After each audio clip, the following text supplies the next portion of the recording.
Sorry to break it to you, but my girlfriend who's 20 years younger than you is pregnant. I prefer being with a younger woman, so let's divorce. Sure, let's divorce, but you have to take care of your son. Huh? You take him? You've been so into taking care of him until now. But that kid... I shut my mouth tight. On one side, it's fine if things end with me telling him the truth, but Charlie, who's in the other room, will probably overhear. If he hears, what will he think? And if I just share that so simply, Grayson won't feel the weight of what he's done. All he cares about is his own happiness. I can't forgive him for that. I want to steal his happiness away from him, just like he did to me. With that in mind, I decided to hold on to the truth and drop it on him like a bombshell when the right moment comes. My name is Mary. I'm a 40-year-old housewife. I live together with my husband Grayson and son Charlie, who's in his first year of high school. Grayson and I have been married 10 years. At the time, I was the manager of a cell phone store. I worked hard to demonstrate to our customers the high quality of our phones and support them in choosing the right phone for them.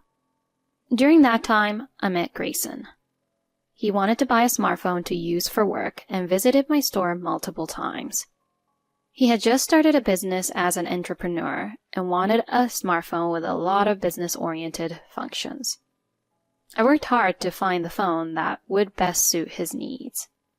He ended up choosing and buying one of the options I offered him. Sometime later, I was out drinking with a friend, and Grayson happened to be at the same bar with a friend of his. He noticed me and sparked up a conversation. Thank you for your help. The phone has been super useful. If you like, how about we have a drink together? This round will be on me as thanks. Oh, there's no need for you to treat us. Come on, you don't need to hold back. And to be honest, I think you're very pretty and caring, and I'm attracted to you. Huh? Having that suddenly told to me was a shocker. Though the truth is, I also thought he was handsome. My friend suggested that we go along with it since he's offering to treat us, so the four of us ended up drinking together. Grayson and I exchanged phone numbers and began meeting up, just the two of us. As the two of us met up, I learned more about Grayson, and I found out he was divorced and had a son who was 5 years old. Grayson and his son lived together with his parents. He divorced his ex-wife because she had cheated on him, and supposedly he started his own business as a way to push himself past his frustration and anger. He was very kind and a true gentleman. To be able to cheat on such a wonderful man like Grayson, I decided that his ex-wife must be a horrible person. We became closer and closer, and eventually began officially dating. I also soon met his son, Charlie. At first, Charlie was very timid around me, but as we met more, he became more open and talkative. Seeing how Charlie and I got along, Grayson decided to propose. Unlike my previous marriage, if I'm with you, I believe I'll be incredibly happy. I think Charlie will be happy too. So, will you marry me? Only a year had passed since we began dating, but I was incredibly happy. But if you don't want to get married to a man who already has a kid, please just say so. Grayson suddenly looked uncertain. What are you talking about? Didn't you understand why I wanted to meet Charlie from so early on? It's because I want to marry you. Huh? Then... Yes, I will marry you. When I said that, Grayson lifted both his arms in the air and yelled happily. Yes! Thank you, Mary. I will make you happy. I'm looking forward to it. And like that, we were going to get married. We met each other's parents to announce the news, and then registered our marriage at City Hall. I didn't care too much about having a ceremony, and since we have a son to take care of, we'll have all sorts of other things to pay for from here on. So we decided to not waste money on a ceremony. Afterwards, the three of us moved and started our new lives together. I thought that if I lived with a kind man like Grayson, I'd definitely be happy. But as soon as we got married, his personality changed.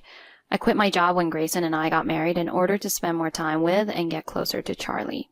Sure, I became a housewife, but Grayson pushed all housework and child raising on me. Your lives are supported by the money I'm making, so it's only natural you do everything. Get it together. Saying that coldly, he refused to help even once. Doing the chores on my own is fine, but I wished Grayson would help out more with raising his son. Grayson didn't come with us to Charlie's first day of elementary school, nor did he come to the school sports tournament. Even Grayson's parents went out of their way to attend, but Grayson said he was busy. He never paid attention to anything Charlie said, nor would he ever play with Charlie. I originally imagined we'd go on drives or out shopping together. I imagined that as a father, Grayson would play catch, or anything really, with his son. But on his days off, Grayson would just say he's tired and laze around the house or leave on his own without saying a word. That seemed to make Charlie sad, which hurt my heart to see. He was too uninvolved with his son, to the point I eventually had to speak up. "Can't you play with Charlie a bit more?" When I said that, Grayson's face twisted. He then let out an annoyed sigh. "Oh, I'm tired from work." But... Oh, shut up already. Taking care of him is your job as his mom. Do what you're supposed to do. What? Where did the Grayson from before we got married go? I couldn't help but feel deeply sad. Grayson's selfish actions just got worse and worse. One day, I got a sudden text from him. "I'm going to come over with my employees now, so prepare food and drinks." Huh? He was going to bring some of his employees to our house. Grayson had just become department leader of the company he was working for at the time, so he probably wanted to become closer to new subordinates. I had already prepared dinner for Grayson, but I didn't have enough food for his staff. I was planning to go to the supermarket the next day, so the fridge was empty and we didn't have much alcohol. I quickly rushed to the supermarket, which was about to close, and bought ingredients and drinks. I began cooking the instant I made it back home. I did all I could to prepare in time, but there's only so much I could do on my own. When I was about halfway done, Grayson returned. "I'm back. Hey, my colleagues are here. Come say hello." Grayson yelled at me from the front door. I put a pause to my cooking and went to meet everyone. "Hello, everyone. Thank you for coming. Please come in."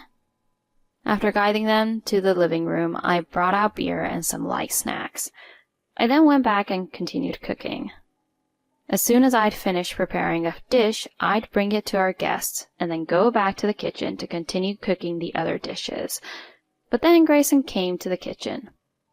"Bring everything to the guests at once." Wait, not everything is ready yet. I put out snacks and some simple appetizers, so please eat those for now. As I said that, my husband's mood took a sudden turn for the worse. "Huh? What have you even been doing this whole time? I messaged you in advance, didn't I?" You messaged me barely an hour ago. Since you sent that message, I went grocery shopping, came home, and have been cooking non-stop. Don't you think I've prepared quite a lot considering the circumstances? Give me a break. Are you trying to lay the blame on me? Who do you think is providing you with the money to be able to cook like this? Don't be a nuisance to my colleagues. Grayson loudly criticized me. The living room and kitchen are close to each other, so I was sure Grayson's staff overheard his angry voice. They all looked very awkward. I didn't want to make them any more uncomfortable than they already were. I quickly apologized and went back to cooking.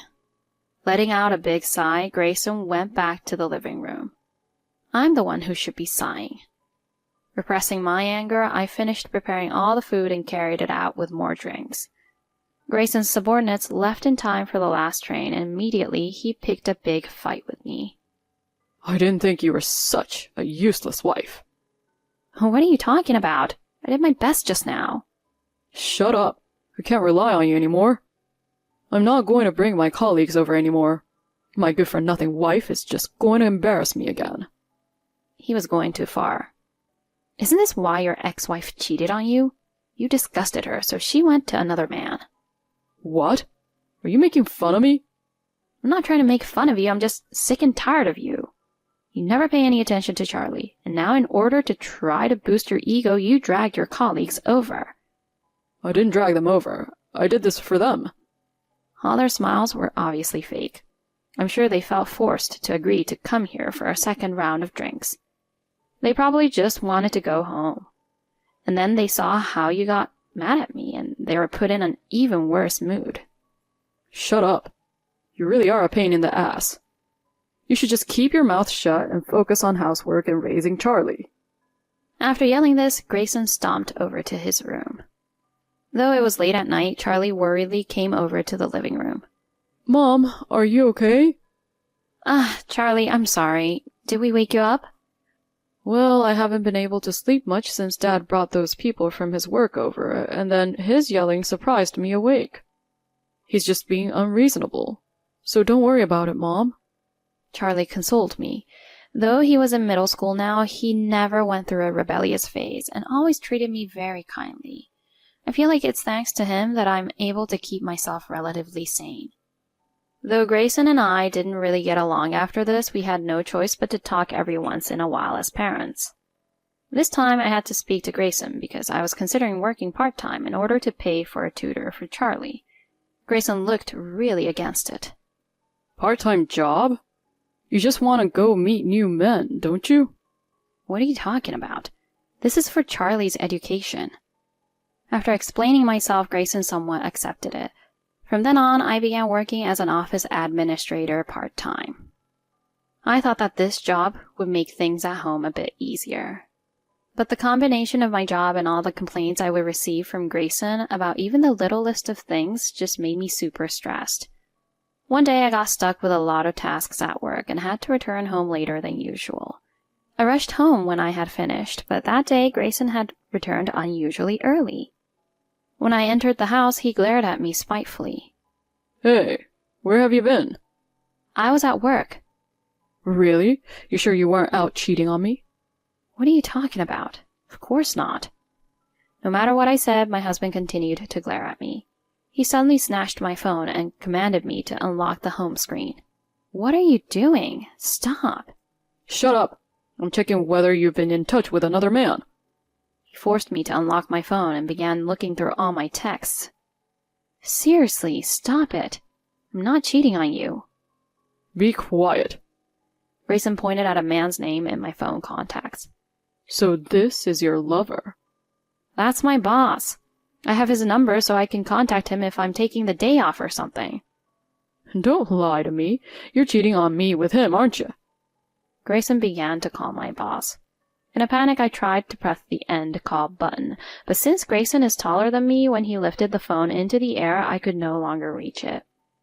When my boss picked up, my husband began to curse him out. My boss kept his cool and cleared up the misunderstanding, but I was freaked out. I apologized to my boss countless times and forced Grayson to do so as well. You were being suspicious.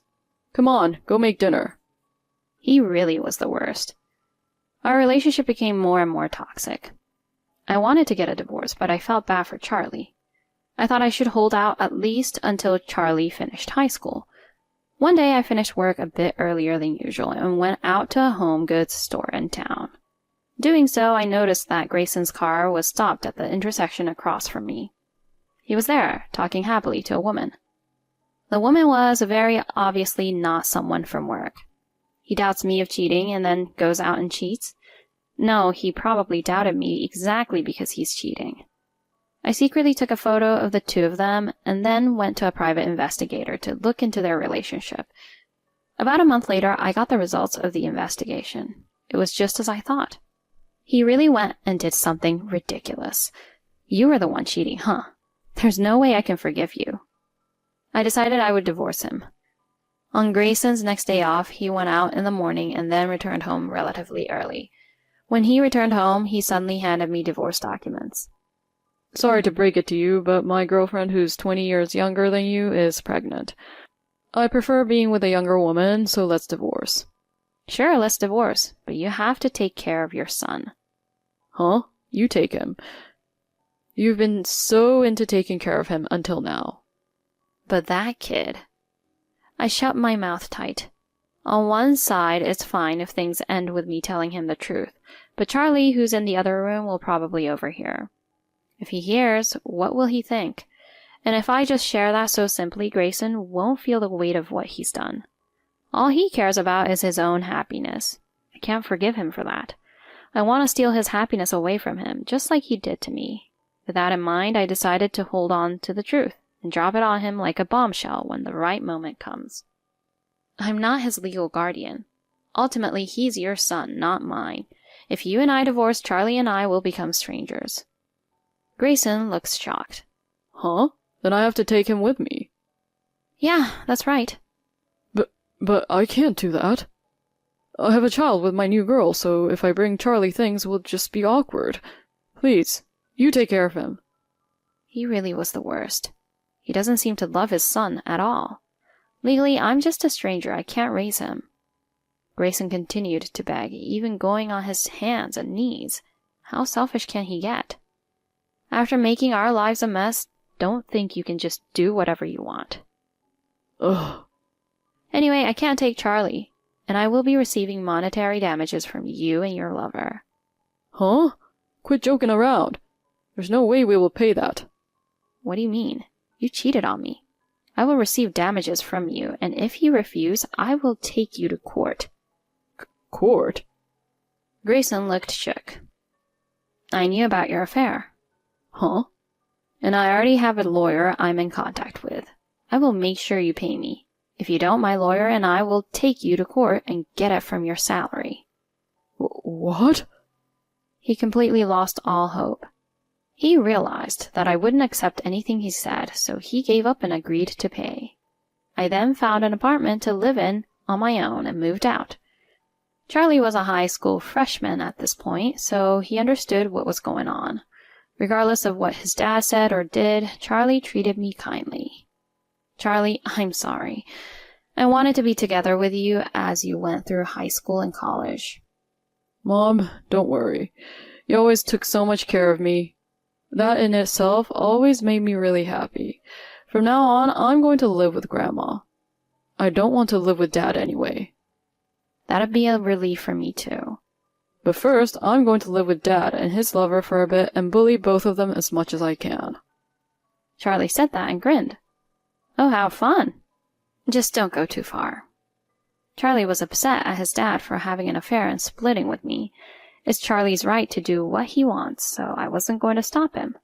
But it seems that afterwards he really did bully his dad's lover. She became so stressed and tired out that she would often cry to Grayson about it. Grayson warned Charlie to stop, but he wouldn't.